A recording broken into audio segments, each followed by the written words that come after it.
Now, what does the new law impose? It essentially says that everyone's an employee unless they're an individual who meets our independent contractor test that we've established, or a separate business entity that meets that separate business entity test. And there's a separate set of factors for that, which I'll go through with you. But you can still be an individual and be an independent contractor in the construction industry. It just should be tougher than if you have a separate business entity, but the separate business entity test, as you'll see, is pretty substantial as well. Now, the independent contractor test for individuals is really a three-part test. And the first test is what's fairly standard in this, which is there's no control over the work done by the individual. They decide how to perform the task within reason. They decide when.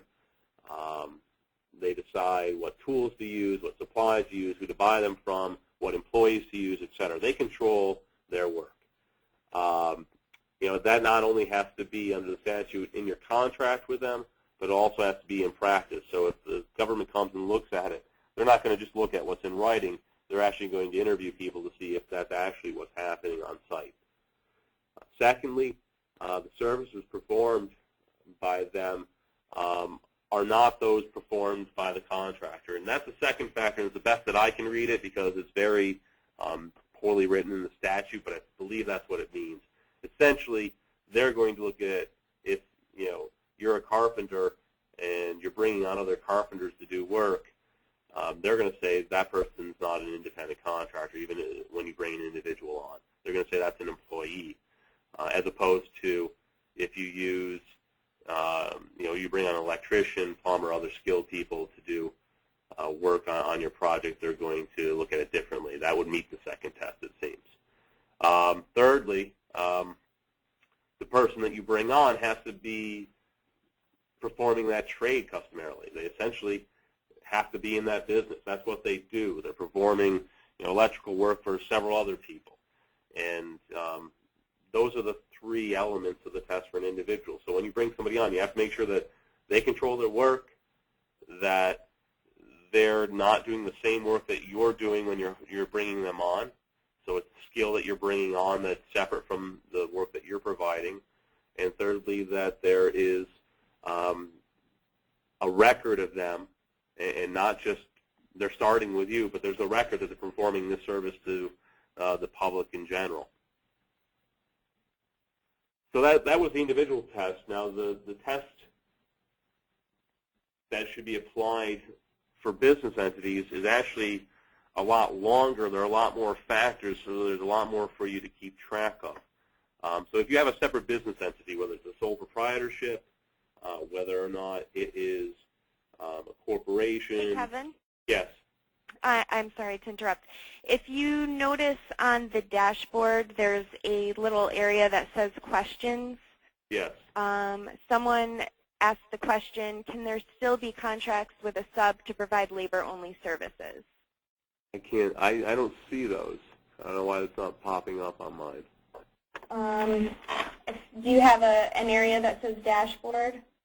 Yeah, I have an area that says chat. I don't see anything coming up. This is under dashboard. Do you have the timer? Yeah, I'm missing that. So why don't you just read them to me? How's that? Sure. Okay, so what was the question again?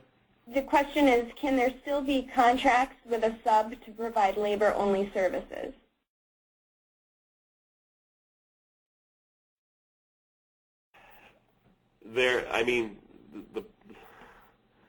The problem with that question is it's going to depend.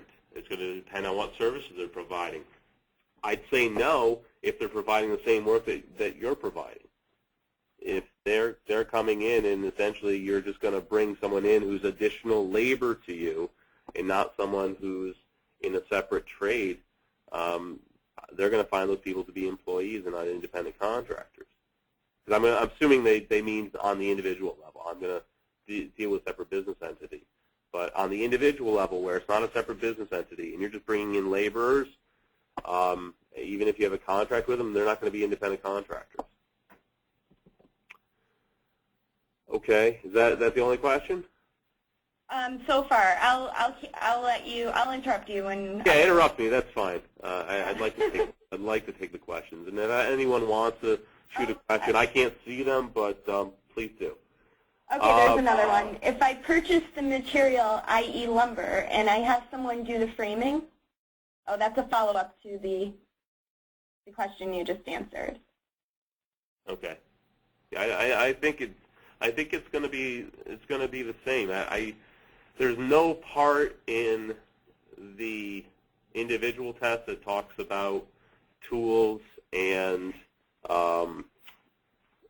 who profit and loss, which I think is a problem there because, quite frankly, it seems to me there are a lot of requirements in the business entity test that aren't in the individual test that I could see them actually applying it towards the individuals. But, really it comes down to, on the individual test, who's controlling them, whether or not you would provide those services normally, and whether or not this person is seen as an independent business to you. I mean, it's going to come out to be what's customary in the industry. If there's a separate trade that's involved normally in performing that work, but if you're a general contractor and you would normally do that work, I don't see it affecting the analysis. Okay, so I'm going to move on. Now this, again... hold on, I'm sorry. Do these standards apply currently to any other industry than construction? Is this both residential and commercial? Yeah, it applies to everyone in the construction industry.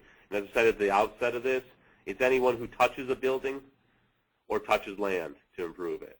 So it's not even, it's also people that are doing, excavation, that type of work, it's going to apply to them. Beyond that, though, it doesn't apply to any other industry. Now, the separate business entity test, when you have someone who comes to you that actually has their own established business, there's another set of factors that you need to look at. And again, the business that works for you has to meet all of these factors. They can't just meet a few of them and have that be controlling. Again, there can't be any direct control by you. I'm not going to read these all out, but they're on the screen. But in general, you have to have someone who's an independent business. Their entire survival can't depend on you. When the project ends, their business can't end. And that would be someone who has some investment in their actual business beyond just having the tools they need for the trade. Someone who's got a record of, filing taxes, who has profit and loss every year based upon how their business does, not just based upon the business that you give them.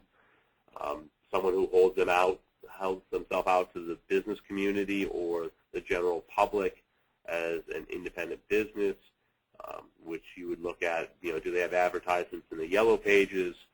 Do they have flyers out there? Do they have business cards?